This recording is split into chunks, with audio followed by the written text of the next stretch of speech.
마가복음 15장 16절에서 21절 말씀 보겠습니다. 군인들이 예수를 끌고 브라이도리온이라는 뜰 안으로 들어가서 온 군대를 모으고 예수에게 자색옷을 입히고 가시관을 엮어 씌우고 격려하여 이르되 유대인의 왕이여 편할지어다 하고 갈대로 그의 머리를 치며 침을 뱉으며 꿇어주라더라. 희롱을 다한 후 자색옷을 벗기고 도로 그의 옷을 입히고 십자가에 못 박으려고 끌고 나가니라.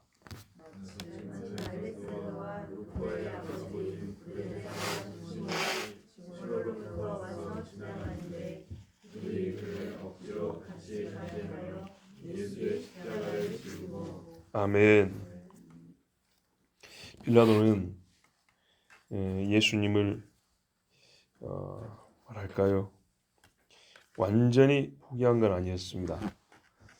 그러니까 마가복음에는 좀 간략하게 기록이 되어 있어서 바로 십자가에 넘겨주었다 이렇게 되어 있지만 그 십자가에 넘겨주었다 그 사이에 뭐가 있냐면 요한복음에 보면 지금 우리가 읽은 이 부분이 마지막으로 십자가에 넘겨주기 직전에 있는 사건입니다. 요한복음 19장을 잠깐 한번 보십시오.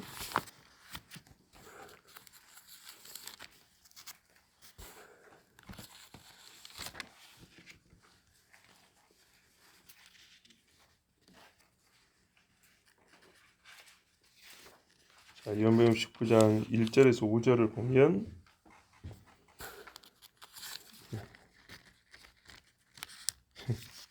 새 성경이어가지고 이게 잘 안 떠지죠.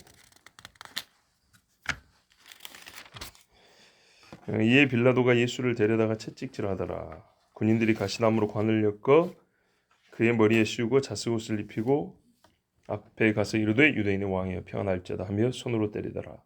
빌라도가 다시 밖에 나가 말하되 보라 이 사람을 데리고 너희에게 나오나니 이는 내가 그에게서 아무 죄도 찾지 못한 것을 너희로 알게 하려 함이로라 하더라. 이에 예수께서 가시관을 쓰고 자색옷을 입고 나오시니 빌라도가 그들에게 말하되 보라 이 사람이로다 그랬습니다. 자세한 말씀은 요한복음 강의가 지금 올라와 있거든요. 해당 본문 한번 들어보십시오. 그러니까 이 부분이 우리 본문에 보면 빌라도가 어떻게 되어 있습니까? 내주었다 이렇게 되어 있죠. 그죠? 십자가에 못 박으라고 넘겨주니라 이게 15절이죠.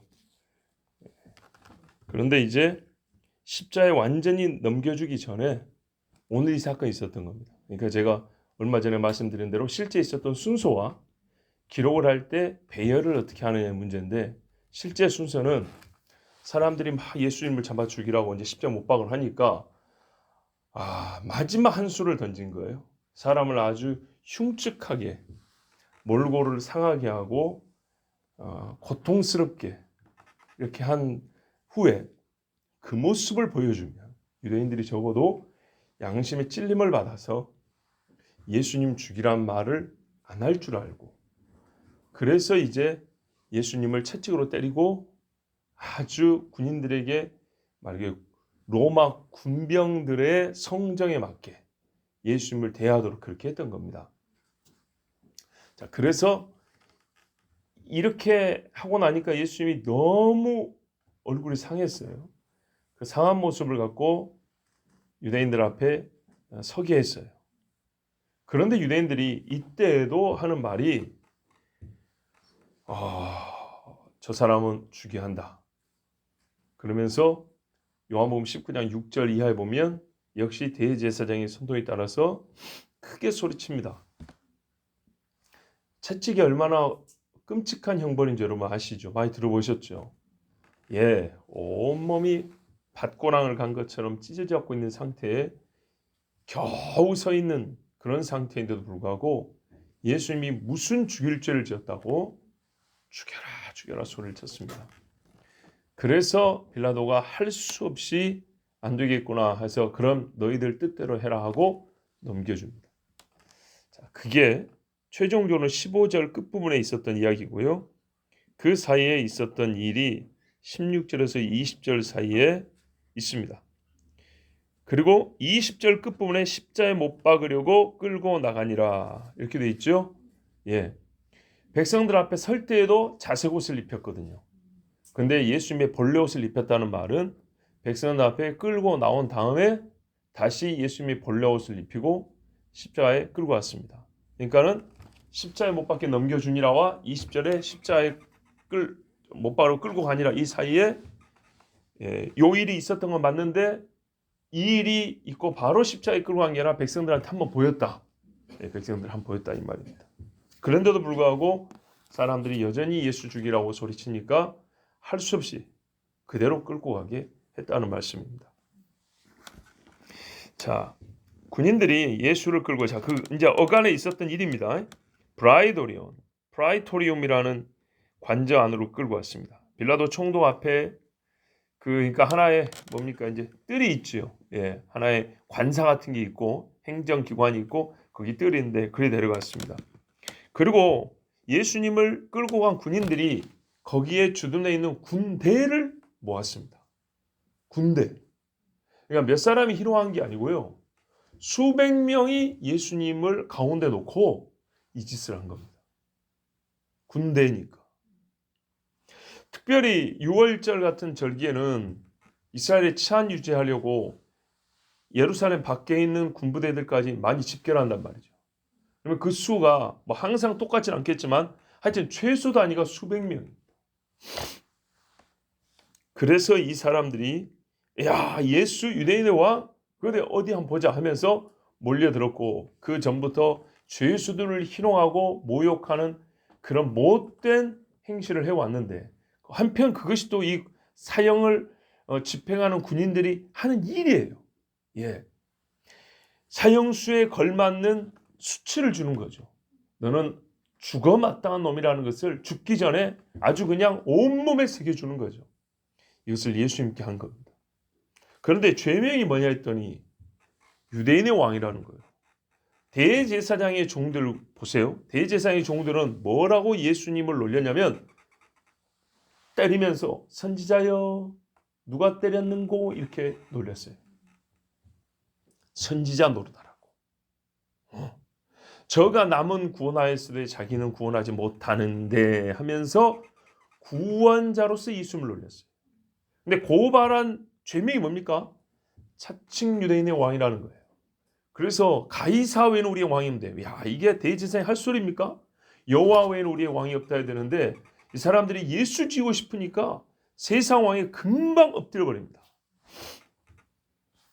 예수를 이렇게 미워한다는 거 꼭 기억하십시오. 가이사 외에는 왕이 없습니다. 이러면서 예수는 자칭 왕이라고 했습니다. 그래 놓으니까 군병들도 뭘 들었죠? 걔들은 선지자가 뭔지 잘 몰라요. 여러분 유대인의 자랑 중에 하나는 뭐냐면요. 우리에게만 선지자가 있다입니다. 로마서에 보면 그들에게 언약이 있고 약속들이 있고 예배가 있고 조상들이 있고 그렇죠. 그런데요. 가만 봐보세요. 못난이나 잘난이나 선지자는 이스라엘에만 있습니다. 왜요? 하나님께서 이스라엘에게 계시하셨기 때문입니다. 이스라엘을 통하여 계시하셨고 이스라엘이라는 나라 자체가 온 세상에 주시는 하나님의 계시입니다. 그들이 말씀을 갖고 있죠. 말씀을 가진 그들 자체가 좀 확장하면 그들이 말씀이에요. 그들의 삶에 하나님의 하시는 말씀이 다 새겨져 있어요. 그러니까 여러분 이스라엘 이야기를 왜 읽냐고요. 사람들이 그러죠. 남의 나라 역사를 왜 읽냐고. 우리나라 역사도 모르는 주제에 이 역사에 하나님의 계시가 들어있단 말이에요. 그래서 이 역사를 읽는다고요. 자, 이스라엘 사람들의 자부심은 선지자는 우리에게 있다입니다. 마호메트가 아무리 지가 마지막 선지자도 이거는 다 사탄의 종이고 진짜 선지자 하나님의 뜻을 전할 선지자는 그들에게만 있다. 우리에게만 있다. 자, 근데 그 선지자들을 죽인 주제에 그 버릇이 어디 간가요? 예수님이 선지자라고 사람들이 하니까 어디 한번 보자고 선지자 노릇 해보라면서 때리는 거예요. 얼마나 이 수준 낮은 거 보세요. 무슨 점쟁입니까? 때리면 누군지 맞추는 게 선지자 할 일입니까? 이거는 아주 예나 지금이나 잘못된 인식이에요. 선지자는 하나님의 말씀을 대언하는 자지 남이 모르는 걸 맞추는 사람이 아닙니다. 자, 이런 식의 경박한 아주 질 떨어지는 선지자 이해를 가지고 예수님을 희롱을 했어요. 근데 이 군인들은요, 대제사장의 꼭 그 주인의 그 종이요, 빌라도의 그 주인의 그 종이요, 결국에는 사람의 종이 되지 않았습니까? 유대인의 왕이여 하면서 예수님을 조롱하는데 어떻게 했냐?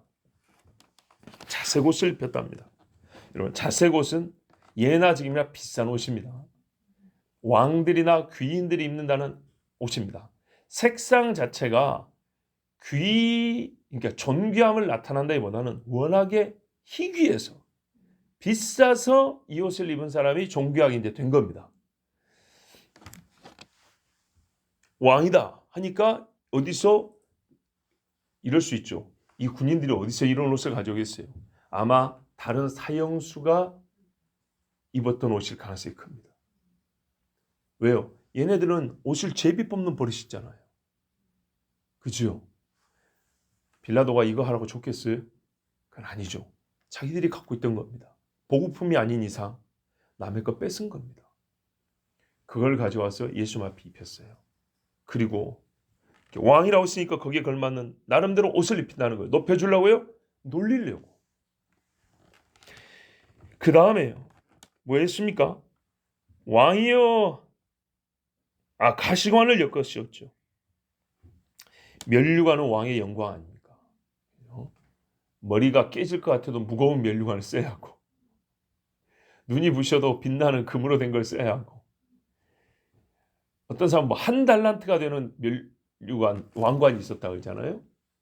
다윗이 암몬을 쳤을 때 그랬던가. 한 달란트면 30kg가 넘는데 이건 상징용으로 썼는지 의식용으로 썼는지 하여튼 아니 몸이 거인이었던지. 자, 근데요, 멸시하려고 면류관이 씌워졌습니다. 그래서 진짜 면류관이 아니라 나무로 엮었죠. 근데 고통을 겸하여 주려고 무슨 나무로 엮었습니까? 가시나무로 엮었어요. 그 얼마나 그게 고통스러운지는 다 아시는 거니까. 이렇게 누르면은 뼈를 긁어요. 여기 두피가 얇기 때문에 뼈를 찍은 다음에 눌러버리면 긁어요. 가끔 그 오래된 두개골들을 보면 두개골이, 그러니까는 이제 뭐랄까 돌아가신 분들의 두개골 이렇게 부검한다든지 파내 갖고 보면 깨진 흉터, 이렇게 깨진 흔적이 있다든지 긁힌 자국이 있다든지, 예, 이런 것들이 칼로 하면은 뼈에 긁혀서 이게 남아요. 그러니까는 예수님의 두개골은 말하자면 이 가시 아주 뻣뻣하고 두꺼운 가시에 찔려서 여기저기가 긁혀 있는 상황이라고. 자, 이렇게 해가지고 예수님을 놀렸습니다. 여러분, 예수님이 육체의 가시가 뭔지 모른다고 생각하면 안 됩니다. 우리가 어려운 거 다 아십니다. 그러면서 경례를 했다 그랬습니다. 자, 19절에는 무릎을 꿇고 경배했다라 돼 있죠. 18절에는 경례하였다. 그러니까는 군인들식의 인사법입니다. 자, 이게 왜 중요하냐? 군인들은요, 누구에게 충성하죠? 지휘관에게 복종하지만 충성은 왕에게 하는 겁니다. 그러니까는 마침 잘 됐다. 네가 왕이라면서 그러면 우리의 충성을 받아라. 이러면서 충성 이렇게 폼을 잡는 겁니다. 뭐 옛날에 꼭 이랬다는 게 아니고요. 뭐 이렇게 했든지 뭐 이렇게 했든지 별의별 동작이 있겠지만 이렇게 격려를 하면서 유대인의 왕이여 평안할지어다. 이 말은 말뜻은 뭐냐면 만세 그 말입니다. 예, 왕에게 만세수하라고 소리를 지르지 않습니까? 유대인의 왕 만세 이런 식으로 했다 이 말입니다. 세상의 왕들에게 하는 것을 예수님께 그대로 했습니다. 예수님을 높이고자 하는 것이 아닙니다. 여러분, 어떻게 하면 사람이 가장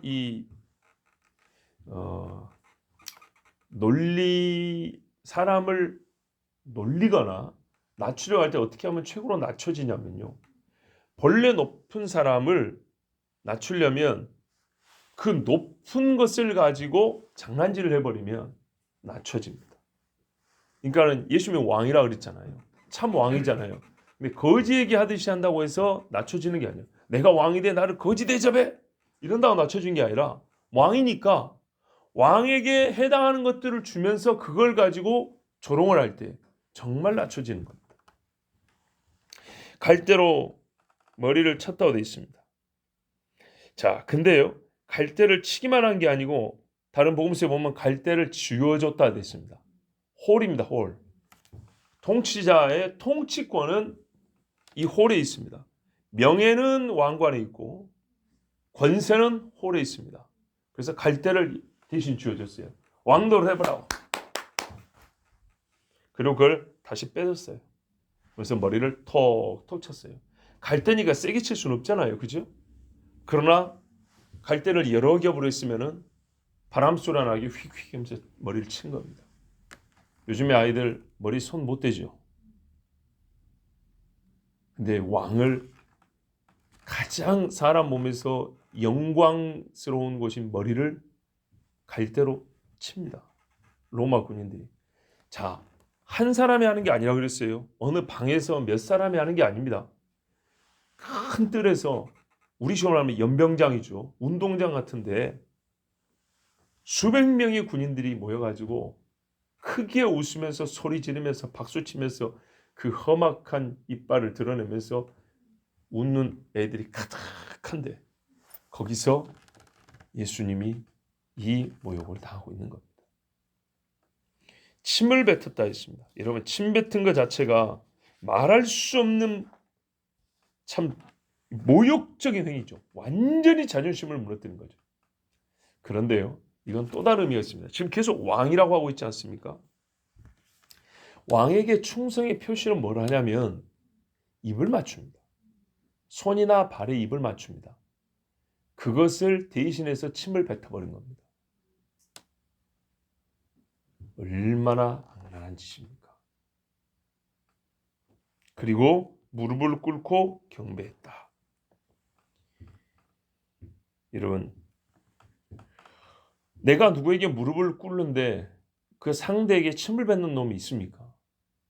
완전 상반된 행위죠. 그래서 여기 무릎 꿇으면 최종적으로 굴복이 아니라 조롱의 완성입니다. 침을 뱉고 무릎을 꿇으면 여기는 무릎 꿇음의 상대가 아니라 당신은 나에게 침뱉음의 상대라는 말밖에 안 되는 겁니다. 갈대를 톡톡 치면서. 여러분, 한 사람이 이걸 다 하고 수백 명은 구경만 했을까요? 아니죠. 여러 사람이 돌아가면서 했을 겁니다. 야, 나도 해보자. 나도 한번 해보자. 그러면서 또 손바닥으로 때리고 주먹으로 치고 있다 했습니다. 우리가 지나가다가 한 사람이 서너 사람한테만 맞는 걸 봐도 정말 얼마나 끔찍하고 고통스럽습니까? 그런데 수백 명의 로마 군대 안에 예수님 혼자 서 있습니다. 잡힐 때 그랬잖아요. 내가 12군단 더 되는 영들을 불러다가 이것들을 못 없애서 이러는 줄 아느냐고. 만약에 내가 그렇게 권세를 행해버리면 이렇게 되리라 한 하나님의 말씀이 어떻게 이루어지겠느냐. 그렇게 참았어요. 사도들이 이런 말이죠. 바울이 그랬던가요? 우리가 사방으로 우겨쌈을 당하여도 예수님이 다 겪으신 겁니다. 이렇게 많이 맞아 놓으니까 그 얼굴이 어떻게 됐냐면 채찍질에 주먹질에 가시면류관에 이사야 52장 14절에 보면 이런 말씀이 있어요. 메시아의 영광을 말씀하는데 그 영광이 있기 전에 어떤 모양이었냐? 전에는 그의 모양이 타인보다 상하였고 그의 모습이 사람들보다 상하였으므로 많은 사람이 그에 대하여 놀랐거니와 그랬습니다. 이게 예수님이 지금 모습입니다. 예수님을 알던 사람도 이렇게 맞고 십자가를 지고 딱 길에 나서는 순간 알아보기 어려울 정도로 예수님의 얼굴이 상한 것이었습니다. 제가 대학교 다닐 때 우리 고향 선배가 깡패들한테 맞았어요. 병원에 입원해 있었는데 가서 보니까 정말 얼굴을 못 알아보겠더라고요. 멍들고 부어가지고 이래갖고 있었어요. 끔찍했어요. 예수님이 얼굴이 어떤 모습이었을까요? 우리가 실제로 그려보면 십자가에 달린 예수님은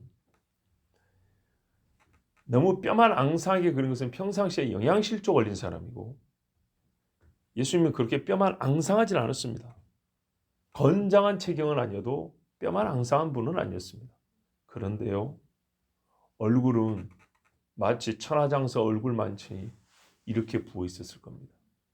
십자가에 달린 예수를 그리려면 몸은 수분이 빠져나오고 피가 빠져나오고 또 힘들어서 처져 있어서 평상시에 왜소한 몸은 아니었을지라도 약간 왜소한 체형으로 그려도 무방합니다. 근데 얼굴만큼은요, 이렇게 부어있는 얼굴로 그려야 정상인 거예요. 그래야 예수님이 당한 수모와 고통을 알 수가 있어요.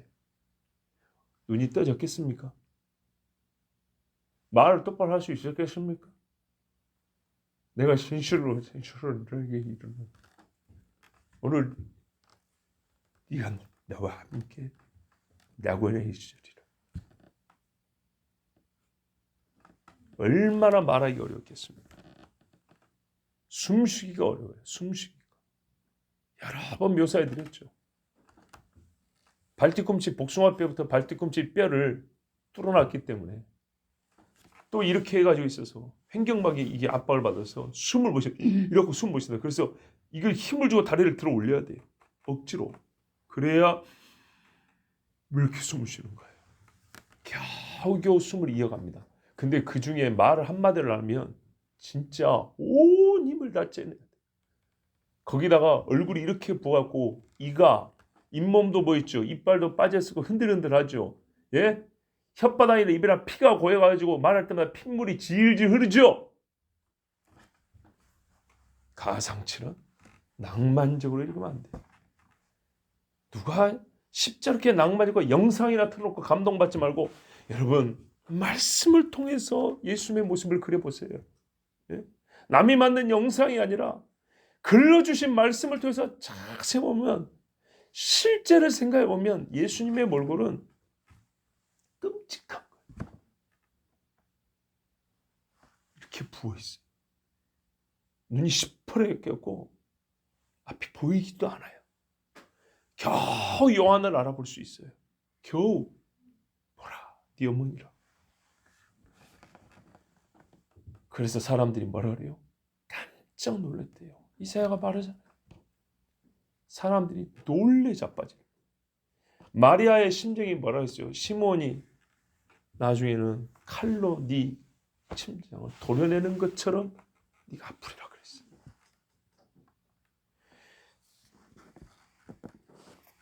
여러분, 내가 만일 하나님의 아들도 아니고 이 땅의 유명한 사람의 아들도 아닌 내가 만일 이와 같은 일을 겪는다면 여러분 겪어낼 수 있겠습니까? 예수님은 내가 사탄과 귀신들로부터 받아야 할 수치와 모욕과 조롱, 고통을 대신 당하셨습니다. 십자가뿐만 아니라 이 모든 조롱과 모욕과 육체의 괴로움이 다 이 죄 때문입니다. 극한의 수치와 부끄러움, 사람이 결코 당해서는 안 될 모욕이 다 죄값이었고 이 다양한 부끄러움과 고통은 여러 가지잖아요. 갈대로 치고 침 뱉고 이 모든 게 우리 죄의 다양한 모습을 가르쳐 주었어요. 죄의 많은 양과 많은 형태들을 가르쳐 주고 있어요. 예수님이 다양한 고통을 당하셨어요. 각 유형별로 최고의 수치와 고통을 당하셨어요. 침뱉음을 당하는 우리가 살면서 남에게 모욕을 준 죄가 있다 칩시다. 그러면 내가 사람에게 모욕을 줬지만 그 모욕의 최고치를 예수님이 경험을 하셨다고. 그러시면서 우리 죄가 무엇인지 가르쳐 주시고 그 죄값을 치르신 분이에요. 죄에 맞는 형벌이 있듯이 예수께서 당한 모든 고통은 성격이 각기 다른 죄들이 얼마나 많은지를 보여줍니다. 그리고 예수님은 자기 옷이 아니라 남의 옷을 입었습니다. 매튜 헬리 목사님이 이런 말 하더라고요. 이게 의미하는 바는 곧 자기 죄가 아니라 남의 죄를 짊으셨다는 것을 말한다. 로마 군병들이 한 행위들은 이스라엘이 한 것과 사실 다르지 않습니다. 그들이 똑같습니다. 왜 그러냐면 보세요. 이스라엘 사람은 선지자라 불렀잖아요. 선지자한테 이렇게 하면 안 되죠. 로마 군인들은 왕이라고 그랬잖아요. 왕한테 이러면 안 되죠. 이게 우리 신앙으로 볼까요? 선지자라 부르고 선지자에게 해서는 안 될 짓을 하고 왕이라 부르고 왕이 절대 받아서는 안 될 행위를 왕에게 행했잖아요. 우리가 하나님을 뭐라고 불러요? 여호와를 하나님이라 부르고 예수님 나의 주님이라 그러죠. 그런데 우리가 주님에게 할 수 없는 짓을 한다고요. 그래서 예수님이 이 땅의 공생의 기간 동안에 이렇게 말씀했어요. 이사야가 참 말을 잘한다. 이 백성이 입으로는 나를 가까이 하며 입술로는 나를 공경하나. 보세요. 입술로는 선지자여 왕이여 그들의 마음은 내게서 멀리 떠났나니 그들이 나를 경외하면 사람의 계명으로 가르침을 받았을 뿐이라. 사람이 말하는 유대인의 왕은 이렇게 대하는 거래요.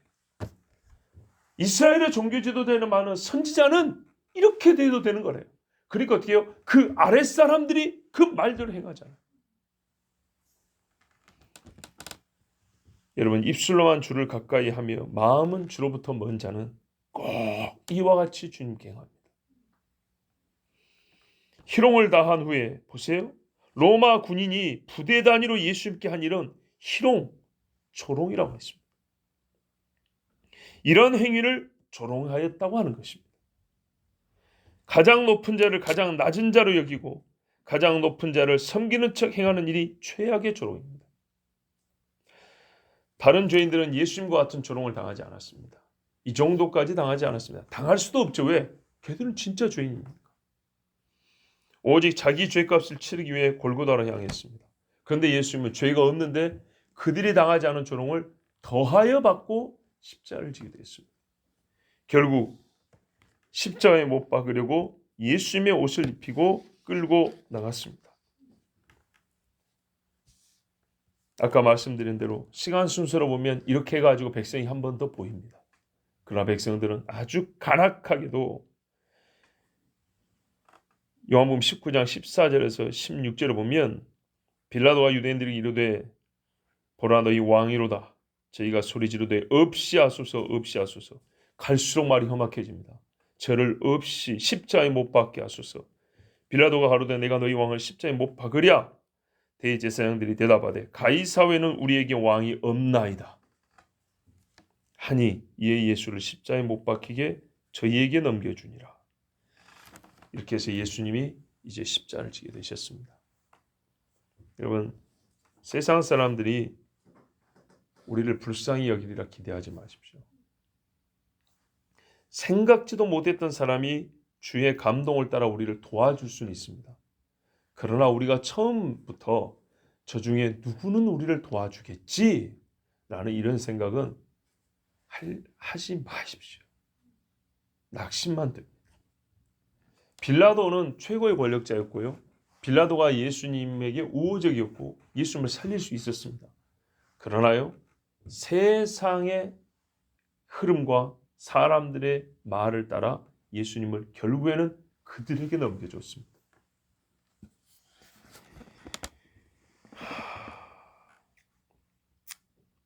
여러분, 양심이 살아있는 사람이 있어서 상식이 통하는 사람이 있어서 우리를 도와주겠지. 그것도 어느 정도까지지죠. 죽음에 넘겨지는 지경에는 그렇지 않습니다. 들어보셨죠? 감사하게도 선교단 아시죠? 예. 방역을 잘했답니다. 그리고 상주시에서 인정을 해줬답니다. 근데 정부가 한마디 하니까 상주시가 다 부인해버렸답니다. 이게 세상입니다. 분명히 확인 도장자 찍었는데도 다 뒤집어버렸답니다. 그리고 그것을 언론에 내놓습니다. 아무것도 모르는 세상 사람들은 그대로 받아들입니다. 감사하게도 최근에 주류 언론과 다른 방송이나 또는 영상들이 만들어서 지금 배포되고 있는 중입니다. 참 하나님께 얼마나 감사한지 모릅니다. 여러분, 세상 사람들 그리스도인이 힘이 다했다 생각할 때 이 악인들은요 약한 그리스도인을 놓아주지 않습니다. 좋은 먹잇감으로 봅니다. 부끄러움을 당하기 시작한 신자에게 불신자가 자기의 부끄럽지 않음을 옷 입혀줘서 우리 함께 부끄럽지 맙시다. 이렇게 손 내미는 일은 없습니다. 자기가 덩달아 부끄러움 당할까 봐 저 부끄러움에 빠진 신자들을 버려버립니다. 그러나 우리가 진짜 부끄럽지 않은 것은 그들보다 의롭기 때문입니다. 의로움이란 예수 그리스도를 믿음으로 말미암아 의로움과 하나님의 말씀을 지킴으로 말미암아 의롭습니다. 제가 여러분에게 질문해 볼게요. 예전에 한번 질문했던 기억이 있습니다. 하나님의 말씀을 잘 지키는 사람을 어떤 사람이라고 불러야 될까요? 불의하다고 불러야 될까요? 의롭다고 불러야 될까요? 그렇죠. 우리가 믿음으로 의롭게 된다는 것만 단답식으로 개념으로 이렇게 단어로 여기다 입력을 해놓으니까 그걸 풀어 말을 못해요. 성경에서 의롭다는 것을 어떤 걸 의롭다 하냐면 잘 봐보세요. 믿음으로 하나님이 인정해 준 사람을 의롭다 합니다. 또 하나님의 말씀은 의롭죠. 그죠? 요 말씀이 삶에 있는 사람을 여러분은 그 사람을 뭐라고 불러야 가장 어울린다고 생각하세요? 착한 사람? 공부 잘한 사람? 마음씨 좋은 사람? 선한 사람? 부족하지 않으세요? 하나님의 말씀을 잘 지키는 사람을 뭐라고 불러야 되죠? 다니엘, 노아, 욥은 의인이라고 그랬어요. 노아 시대 율법이 있었습니까? 욥이 살 때 예수님이 태어나셨습니까? 다니엘이 살 때 예수님이 죽었다 부활했습니까? 아니죠. 근데 왜 노아, 욥, 다니엘을 의인이라고 불렀을까요? 바로 그겁니다. 하나님의 말씀을 조금 여러분 어떤 단어를 들으면 생각을 해보세요. 왜 예수님 오기 전에 신약도 아니고 구약 시대의 의인이라고 부르는 사람이 이렇게 많은가? 오리라는 예수를, 오리라는 그리스도 메시아를 믿었지만 그들이 삶이 빠지고 의롭다고 불러진 사람은 한 명도 없습니다. 왜요? 그들의 삶을 뭐라고 설명할 건데? 디모데 너 하나님의 사람이라고 했다고요? 하나님 빼면 디모데가 설명이 안 돼요. 어떤 차원에서 설명이 안 되지? 그 의로움에 있어서 설명이 안 돼요. 세상과 모든 게 달라요. 가장 근본적으로는 믿는 이가 달라요. 누구를 믿느냐? 이게 달라요. 그리고 그 믿음은 나를 완전 새롭게 하죠. 그죠? 어떤 의미에 새롭게 하죠? 여기는 한 바퀴 돌고 나니까 짜잔! 새로 이건가요? 아니요. 발걸음 하나하나가 새로운 거예요. 말 하나하나가 새로운 거예요. 생각 하나하나가 달라진 거예요. 그걸 뭐라고 설명하죠? 오, 착해졌네? 사람이 좀 선해졌네? 그렇게 표현하지 않아요. 새 피조물이라고 해요. 그죠? 새 피조물. 새롭게 된 피조물. 마치 죄가 없었을 때 아담의 첫 모습처럼 예수님의 죄 사함으로 말이에요. 그리고 그대로 살아가요. 그 삶을 말해요. 의로운 삶이라고 합니다. 그래서 의로운 삶을 살아가는 사람이니까 의인이라고 부른다고요. 성경은 이 두 가지 말이에요. 그래서 너희 의가 바리새인과 서기관보다 낫지 아니하면 천국에 이르지 못한다 그랬어요. 말로만 주여 주여 하지 말고 서기관과 바리새인처럼 외식하지 마라. 너희 믿는 바가 실제로 의로 나타나야 된다 이 말입니다. 이때요. 알렉산더와 루포의 아버지 구레네 사람 시몬이 시골에서 왔답니다. 참 번역이 정감 있어요. 시골에서 왔대요. 구레네가 시골인가? 구레네가 지금 어디냐면 북아프리카거든요. 현재 국경으로는 어딘지 정확히 모르겠어요. 이집트에 들어갈 것 같긴 한데 이 지중해 연안에 이렇게 아프리카 북부는 지중해랑 이렇게 맞닿아 있잖아요. 그 중에 구레네라는 동네가 있어요. 구브로는 섬이고요. 지금 키프로스 섬을 구브로라고 부르고 구레네 여기는 육지입니다. 이 사람이 6월절에 예루살렘으로 올라왔다는 거죠. 그래서 여러 가지 뭔가 상상력이 좀 가미된 영상들도 봤을 겁니다. 아들하고 어린 양을 끌고 제물로 갖고 가다가 어린 양을 잃어버렸어요, 아빠. 어린 양이 저 귀찮으면서 예수님을 가리키는 뭐 그런 영상도 한 10년 전에 나왔었잖아요. 자, 이 사람이 가다가요, 이유 없이 붙잡혔어요. 자기한테는 붙잡힐 이유가 없어요. 군인들이 강제로 잡은 거예요. 왜요? 예수님이 이러다 죽겠어요. 못 박히기 전에 죽겠어요. 그래서 아니 어차피 사형수니까 이래 주거나 저래 주거나 죽인 데 대해서 책임을 질 건 아니잖아요. 살려야 할 죄수라면 간수나 그 경비병들이 잘못해서 죽어버리면 자기들이 책임을 져야 될 거 아닙니까? 근데 오늘 이 사람은 죽이러 가는 중이라고요. 그리고 실제로 어떤 사람은 십자가형에 처해져야 되는데 십자가에 처하기 전에 채찍만 맞고 죽어버린 사람이 있어요. 그렇다고 야 이 새끼야 십자가에 박아줘야 하는데 누가 채찍으로 때려 죽이래. 그러면서 군인들 처벌합니까? 안 해요. 그런데 이게 여러분 이 안에 그 섭리라는 게요. 예수님의 현재 체력은요, 이 무거운 나무를 지고 골고다까지 못 올라갑니다. 이 사람들 보면 알잖아요. 즉 길에 가다 죽습니다. 그래서 죽어도 그만인데 죽지 않게 하려고 곁에 있던 사람을 하나 강제로 끌어온 겁니다. 그리고 그 사람에게 지옥 간 겁니다. 왜요? 예수님은 반드시 십자가에 죽어야 되니까. 근데 군인들에게 예수님을 반드시 십자가에 달아갈 이유가 있습니까? 아니요. 군중들이 원하는 것도 죽으면 그만이에요. 물론 십자가에 달리면 더 효과가 좋겠죠. 근데 군인들에게 있어서는 그럴 만한 이유가 굳이 없어요. 대제사장들이야 신명기 보면 나무에 달린 자만 하나님께 저주를 받은 자를 했으니까 봐라 저 저주받은 자가 무슨 그리스도겠느냐 메시아겠느냐 이렇게 말하면 자기들의 홍보 효과가 크겠죠. 그러나 로마인들은 그런 거 몰라요. 그런데요, 예수님을 십자가에 결국 달게 한 사람은 로마인들이었어요. 그들은 알지 못했지만 바로 그 소리를 예수님이 들었어야 됐어요. 무슨 소리요? 나무에 달린 자마다 저주받은 자라. 하나님은 이걸 반대로 쓰거든요. 그 저주가 누구의 것이냐 이 말이죠.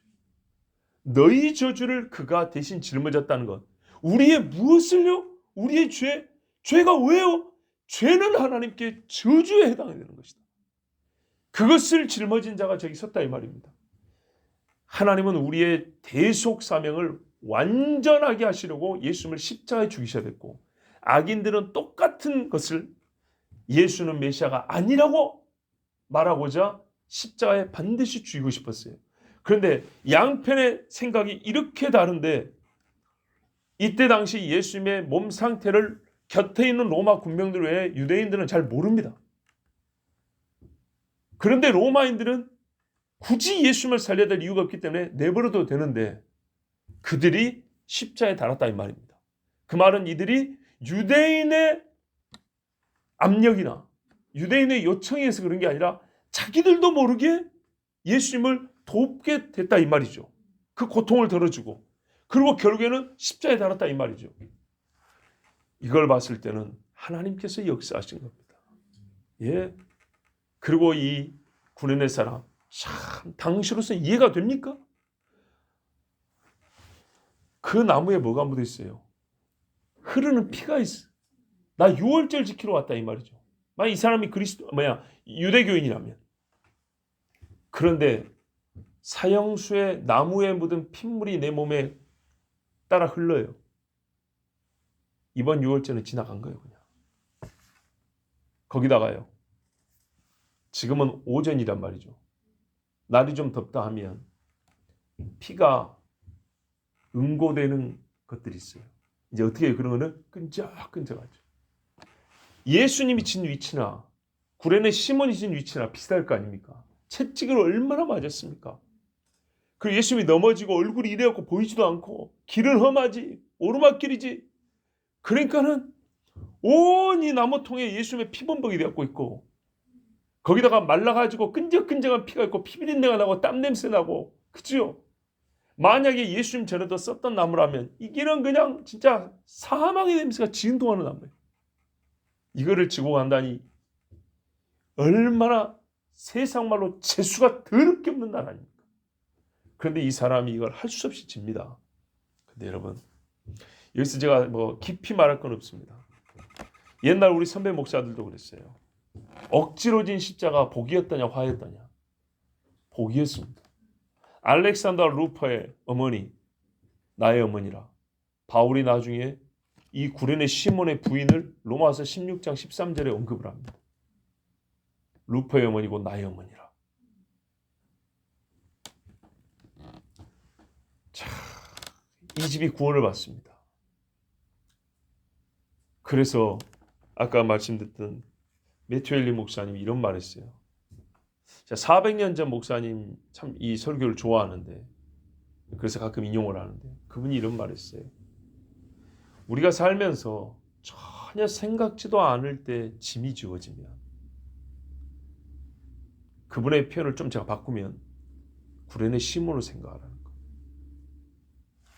십자가가 내가 예상치 못한 순간에 오고 내가 짐작하지 않을 정도로 접으니까 진짜 무거운 거예요. 생각지도 못한 순간 짐작할 수 없는 무게로 짊어지게 될 때 성경은 그것을 화라고 말한 적이 없고 복이라고 우리에게 결론을 가르쳐준다. 결말은 복이었다는 것. 이 십자가를 지라 그렇게 가르쳐줬습니다. 아무 상관없이 지나가는 시몬이 무겁고 위험한 나무통에 예수님의 피와 자기 몸의 피부를 맞닿게 했습니다. 성경은 기록합니다. 이건 저의 해석입니다. 예수님의 재판 과정에서 지난 밤부터 오늘 아침까지 예수께 좋은 일을 한 사람은 구레네 시몬밖에 없다. 예수님께 향유를 부은 여인 한 사람이 있었는데 예수님 뭐라고 했어요? 나무랬어요. 사람들이 괴롭히지 마라. 저가 나에게 좋은 일을 하였느니라. 예수님의 재판 과정 십자가를 지기까지 누가 예수님께 좋은 일을 했습니까? 구레네 시몬 너무 좋지 않게 말하지 않기를 바랍니다. 혹이라도 누군가라도. 억지로 하였으나 그는 예수님께 좋은 일을 한 사람입니다. 하나님은 그의 이름을 성경에 기록하셨습니다. 예수께 좋은 일을 한 사람. 바로 이겁니다. 매튜 헨리 목사님의 해석과 저의 이 하나님께서 주신 감동을 묶으면 생각지 못한 때에 전혀 기대하지 못했던 너무나 위험하고 무거운 십자가 지어질 때 그 일이 예수께 좋은 일이라면 원망하지 말고 힘들더라도 지고 가라. 주께서 우리의 이름을 기억하시리라. 그 집이 구원을 받았습니다. 히브리서 12장 2절 말씀입니다. 믿음의 주여 또 온전케 하시는 이인 예수를 바라보자. 저는 그 앞에 있는 즐거움을 위하여 십자를 참으사 부끄러움을 개의치 아니하시더니 하나님 보좌 우편에 앉으셨느니라. 아멘. 부끄러움을 참고 예수님의 보좌 우편에 앉으셨습니다. 바로 이겁니다. 시몬 양거는 예수님의 부끄러움을 나눈 것이었습니다. 바울이 그러잖아요. 그리스도의 수고, 교회를 위한 그리스도의 남은 고난이 있다고 그랬잖아요. 그것을 우리가 짊어진다고 그랬죠. 마찬가지입니다.